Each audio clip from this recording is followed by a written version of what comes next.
Hello friends, मैं रंजीत वर्मा आपके अपने YouTube channel study with Ranjit में आपका स्वागत करता हूं। बच्चों, मैं आज आपको महाकवि राम नरेश त्रिपाठी द्वारा रचित शीर्षक स्वदेश प्रेम के स्वप्न शीर्षक को आपको पढ़ाऊंगा। तो बच्चों, हम देखते हैं राम नरेश त्रिपाठी द्वारा रचित शीर्षक स्वदेश प्रेम का दूसरा पद्यांश। देखते हैं बच्चों, इसमें कहा गया कि शोभित है सर्वोच्च मुकुट से, शोभित है सर्वोच्च मुकुट से जिनके दिव्य देश का मस्तक, गूंज रही है सकल दिशाएं जिनके जय गीतों से अब तक, जिनकी महिमा का है अविरल साक्षी सत्य रूप हिमगिरिवर, उतरा करते थे विमान दल जिसके विस्तृत वक्ष स्थल पर। अब देखिए, ये जो हमारा कह सकते हो पद्यांश, आप कह सकते हैं जो प्रस्तुत पंक्तियां दी गई हैं, यह स्वप्न काव्य संग्रह से हमारी पाठ्य पुस्तक खंड काव्य में संकलित राम नरेश त्रिपाठी द्वारा रचित स्वदेश प्रेम शीर्षक की कविता से ले गई हैं। ठीक है, स्वदेश प्रेम जो कविता है, जो कि राम नरेश त्रिपाठी द्वारा रचित स्वदेश प्रेम शीर्षक से ये पंक्तियां ली गई हैं।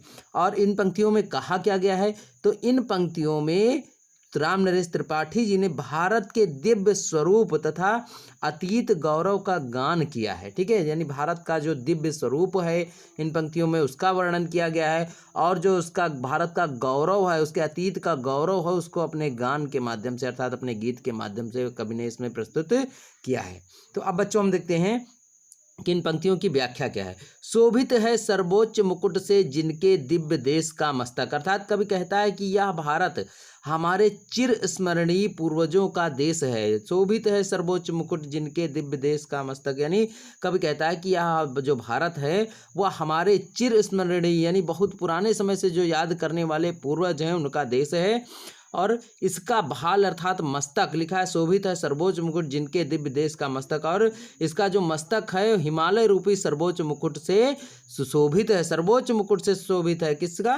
भारत का मस्तक हिमालय रूपी सर्वोच्च मुकुट से सुशोभित है। गूंज रही हैं सकल दिशाएं जिनके जय गीतों से अब तक। अब देखिए, हमारे ऐसे पूर्वज थे जिनके विजय की गीतों से आज तक भी संपूर्ण दिशाएं गूंज रही हैं। ठीक है, गूंज रही हैं सकल दिशाएं, यानी हमारे पूर्वज ऐसे थे जिनके विजय के जो गीत थे उनसे आज तक संपूर्ण दिशाएं उन गीतों से गूंज रही हैं। जिनके जय गीतों से अब तक, यानी उनके जय गीतों विजय गीतों से अब तक संपूर्ण दिशाएं गूंज रही हैं। जिनकी महिमा का है अविरल साक्षी सत्य रूप हिमगिरिवर।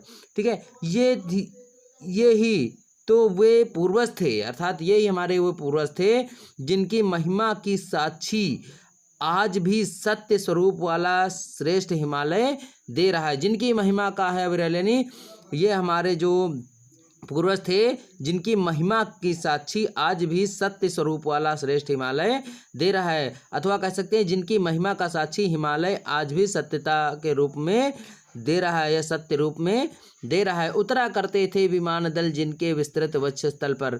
अब देखिए, इसमें कवि ने कहा कि इसके विशाल वक्ष स्थल पर, अर्थात भारत देश के विशाल वक्ष स्थल पर या भारत देश के सीने पर विभिन्न लोकों के विमान समूह बना करके उतरा करते थे विमान दल जिनके विस्तृत वक्ष स्थल पर, अर्थात भारत देश के वक्ष स्थल पर अर्थात सीने पर विभिन्न देशों के अर्थात विभिन्न लोगों के विमान समूह के रूप में या समूह बना करके इस भारत देश की मिट्टी पर उतरा करते थे, अर्थात भारत देश के मस्तक पर या वक्ष स्थल पर अर्थात सीने पर उतरा करते थे। तो बच्चों, एक बार पुनः हम इस पद्यांश की व्याख्या आपको बताए दे रहे हैं कि इसमें देखिए, शोभित है सर्वोच्च मुकुट से जिनके दिव्य देश का मस्तक, गूंज रही हैं सकल दिशाएं जिनके जय गीतों से अब तक। तो इस पंक्तियों में कवि कहता है कि हमारे भारत देश, जो हमारा भारत देश है, यह चिर स्मरणीय अर्थात लंबे समय से याद करने वाले जो पूर्वज थे उनका देश है। और इसके माथे पर देखा शोभित है सर्वोच्च मुकुट, यानी इसके भाल अर्थात मस्तक पर हिमालय रूपी सर्वोच्च मुकुट सुशोभित है। और हमारे ऐसे पूर्वज थे, लिखा है फिर, गूंज रही सकल दिशाएं जिनके जय गीतों से अब तक, यानी हमारे जैसे पूर्वज थे जिनके विजय गीत से आज तक भी संपूर्ण दिशाएं गूंज रही हैं। जिनकी महिमा का है अविरल साक्षी सत्य रूप हिमगिरिवर, अर्थात ये वही पूर्वज थे जिनकी महिमा आज भी हिमालय या कह सकते हो सत्य स्वरूप वाला हिमालय या श्रेष्ठ हिमालय दे रहा है। अर्थात जिनकी महिमा का साक्षी आज भी हिमालय सत्य के रूप में बना हुआ दिखाई देता है, इस स्थान पर विराजमान है। उतरा करते थे विमान दल जिनके विस्तृत वक्ष स्थल पर, अर्थात कह सकते हैं कि हिमालय अपना इतिहास बता रहा है और जिसके वक्ष स्थल पर विभिन्न लोगों के विमान समूह बना करके उतरा करते थे।